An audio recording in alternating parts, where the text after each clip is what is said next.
Hey friends, welcome back to my channel. So today the lesson is going to be thumbnail sketching, but there's going to be some changes compared to my previous videos. The first change is the size of the thumbnails. Now before I was drawing in my smaller sketchbook. It was probably, I think, 4x7, maybe 4x6. This one is 8.5x11. And then the second change is I'm using a black Prismacolor. So these markings are going to show up a little darker than my 4B pencil that I typically use. So if you get your sketchbooks ready, get your pencil sharpened. If you want to draw with a pen, that's totally fine. And I want you to explore some sketches with me. And it doesn't matter your skill level. All right. And also, I do want to give a disclaimer.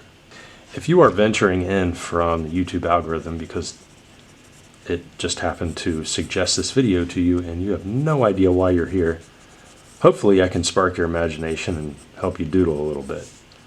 Because even if you have no desire of being an artist, it's very therapeutic to just get those sketches out. You know, we all need those outlets. And as far as what I'm drawing right here, I'm just kind of letting the lines fall where they may. And if I see an interesting shape, I'll add to it. But for the most part, they're going to be really loose gestures. You know, my specialty is designing creepy crawly things that could either hurt you or that you want to pet. Sometimes I do cute things, but for the most part, they're not cute. Actually, as a matter of fact, most of my stuff is quite creepy.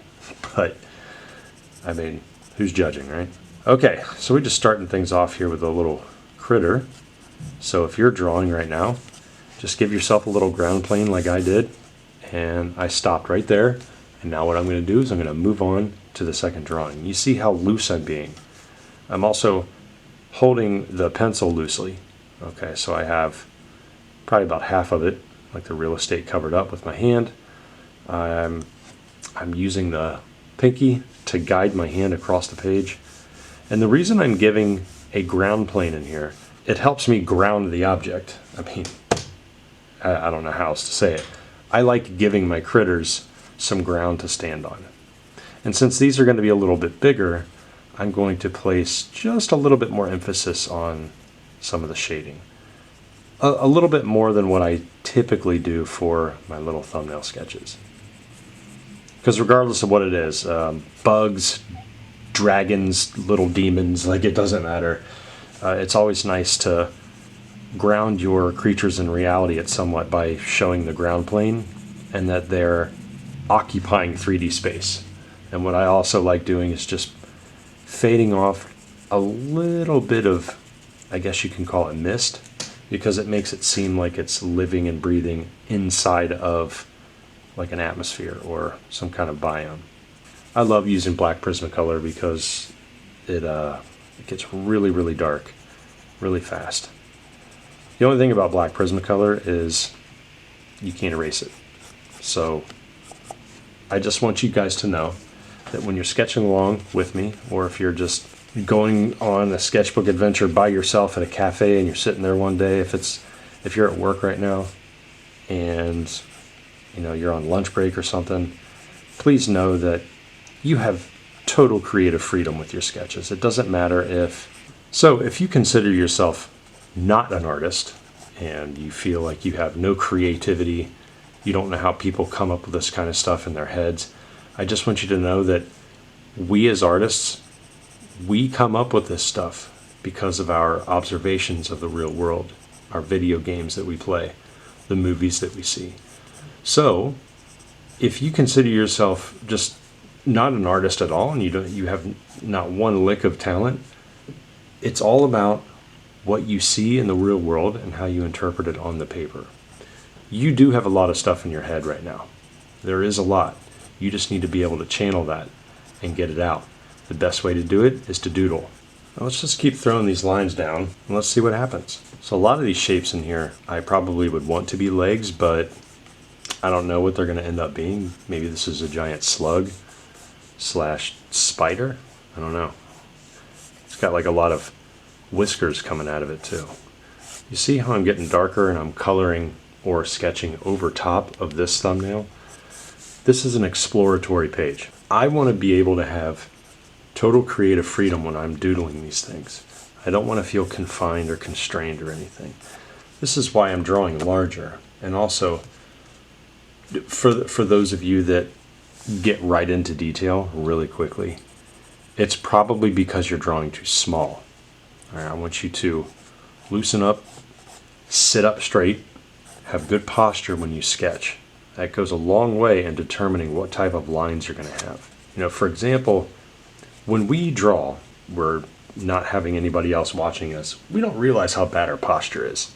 Like it's pretty bad. And then our back hurts and the backs of our neck hurt. Like we don't even realize the stress that we put our body in just by sitting at our desks. Sit up straight, and then when you start to sketch, make sure that you're looking down at the sketch page versus tilting your head to the side as if you're writing. Because what that does is if you tilt your head, it skews your perspective. And you may think that you're drawing straight lines or your vertical lines in a cylinder or of some kind of architecture. And then when you turn your sketchbook upright, you're just like, oh man, why is my entire structure leaning? Like you don't even realize you're doing it. Okay, very lightly brushing across a ground plane, just like this. Comment below if you're having a lot of fun sketching along with me. Let me know what you're doodling too. I love hearing everyone's results when they're sketching, especially folks that haven't drawn in months and you didn't think that you were capable of doing what you're doing right this second. Okay. And then those of you that are stubborn and your sketchbook has been sitting in your closet for 4 or 5 weeks, now's the time to get those out. There we go. And again, I'm going to say this all the time. Your sketchbook is your diary and nobody else has to see it ever. So don't worry about the things that you're putting in your sketchbooks being the best thing that you've ever drawn, because it doesn't matter. All of these things that I'm drawing right now, they could potentially turn into something. I mean, if you want to call it masterpieces at a later time, yeah, sure, why not? Why not? I mean, they're doodles, and I'm building up my own library of potential projects for my portfolio that could fill up an entire year's worth of working on it. Like it's pretty cool how quickly this elevates your design thinking, but also gives you a huge reference library for your own portfolios. It's great. So all these little scribble markings that I'm putting around are just indications of body parts. I don't even know what this thing is. It's almost like a walking serpent. Instead of a slithering serpent or something that comes out of the water. It looks like there's a big poison sac right here. Maybe this is the back. Not sure. Maybe it ate somebody and that's where it's sitting right now. There's a lot of possibilities, but it's also a pretty gnarly little creation. And this is a testament to just going with the flow, letting your hand do the talking really, and then you're just moving it along. Just moving it along, seeing what happens. Put in a little core shadow right here, since this is a very rounded creature. And I think I want to make this shape pretty rounded, almost like a poison sac, or not a pus sac, but maybe it's got babies inside there. Maybe it's about to hatch and all the babies are coming off. Ooh, that's gross. Oh, I also talk to myself when I sketch because it helps me. So, just to let you know I'm crazy. So this is a pretty asymmetrical face. It kind of looks like the face of a termite, but I'm totally fine with that. I'm just going to keep going. So I got me 3 up top here. If you're learning something, comment below. Tell me what you end up with. Tell me if you're drawing something that you didn't think you were ever capable of drawing. That to me, I think, is the ultimate goal for any artist. Draw something that you didn't think you were capable of drawing. And doing these thumbnails definitely will. And I want to show you an example. Check this out. Let's say you have no idea what you want to sketch. Let's say you think you suck at drawing. You got a pencil, you got a paper, you don't know how to start it. Throw lines down like this. Pressing lighter, pressing medium, and then pressing harder, like this. Okay, so what do we got here? We have ourselves what could be a floating creature, a spaceship, or maybe both. Who knows? So let's take a look at the darker lines first, followed by the larger shapes. So we kind of have a silhouette already, but we don't really know what to do with these dark lines that we just happen to scribble right across that body. Or do we? So let's say that the darker lines are going to hold the shadows to some kind of shape. We don't know what, but we're going to start shading right underneath it. Just like this. So I'm applying small bits of pressure and I'm fading that pressure off into the rest of the scribble under here. The next thing we need to do is we need to figure out where's the very bottom of that random shape that I just drew. So the bottom is that semi-light line, and it's broken up into, let's see, 1, 2, 3, 4 bubble shapes. So let's darken those just a little bit so we can clearly see it. Or better off, you guys can clearly see it. I'm the one looking at this sketchbook. I don't know how it looks on the screen, so hopefully you guys can see it. Okay, so we have what looks to be the tail end of something, and then we have one rounded spot, and then 2 rounded spot, and then what appears to be the front of whatever this thing is. And then on the top, we have this really cool dome shape. So yeah, it kind of does look like a spaceship slash insane weather balloon. But we need to change some stuff. All right, so we need probably to put some tops on these 2 sharp pieces popping off. And then what do we have? We have a set of double wings. All right, cool. And then the next thing, we can interpret this a little bit to an insect head, almost like a rhinoceros beetle, a moth, something along those lines. So let's say we just connect it to that nice little mound going up here. There we go. It's a nice smooth mound, and then this little bit coming out. Maybe that's an extra sensory organ.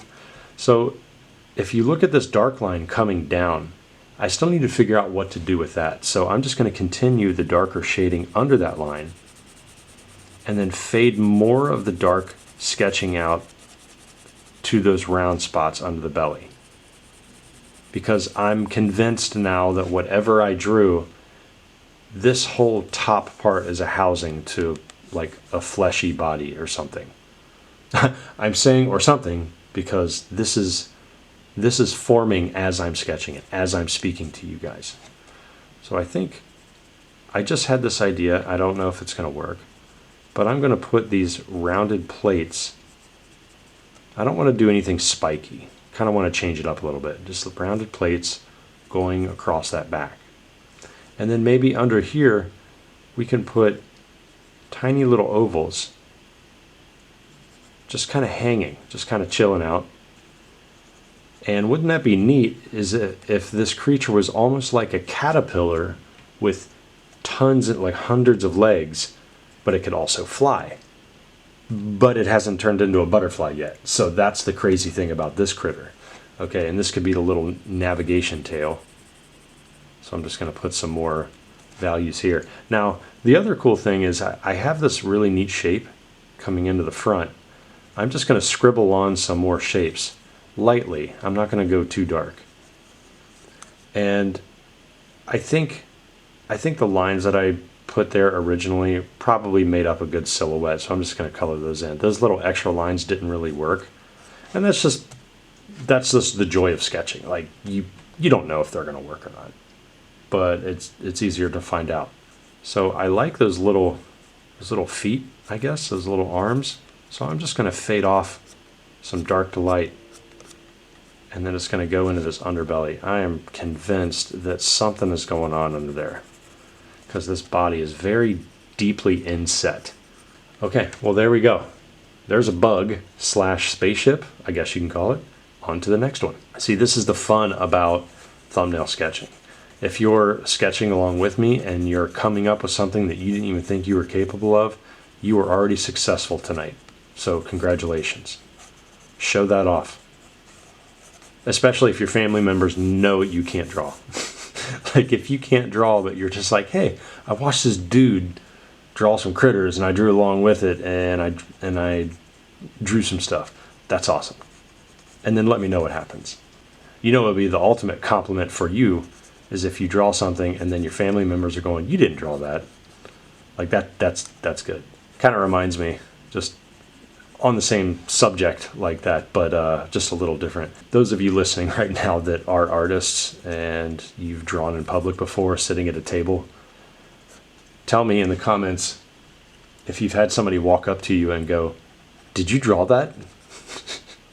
and you're in the physical act of moving the pencil on the sketch page. Like, how are you supposed to answer that? You know what would really get them is if you said no and then you just kept drawing on the page. That would be pretty funny, actually. I've never done that, but I'm willing to guess that their reaction would be like, "Wait, what?" Yeah, because they already knew the answer to their original question. There we go. I love black Prismacolor. It can get so dark. I don't even know what I drew. I mean, look at that thing. It's kind of like a big monster hand coming at us. Okay, I'm done for that one. Let's move on. Let's do something over here. So I'm not pressing as dark over here, mainly because I got kind of dark on those other ones, but I'm not really sure that those were working well. Oh man, this almost looks like a fat penguin. So let's see what happens. I inadvertently drew a beak here, almost like a proboscis. Okay, so this part, that could be the head. See, I drew little flippers on the side. Totally not intentional. But instead of a beak right there, yeah, I drew a little belly. Aw, cute little fella. Maybe a double set. No, that probably wouldn't work. But what I am going to do is I'm going to help ground this creature. So I'm just going to darken in the corner where the belly hits the ground, and then I'm just going to release some pressure there. And I'm also going to do the same thing over here. I would just draw some cute little feet there. But wait, why not? Cute little feet. Oh, look at this guy. He's creepy and cute at the same time. There we go. He's got a lot of markings over here. Maybe those are scales. That'd be kind of neat, actually.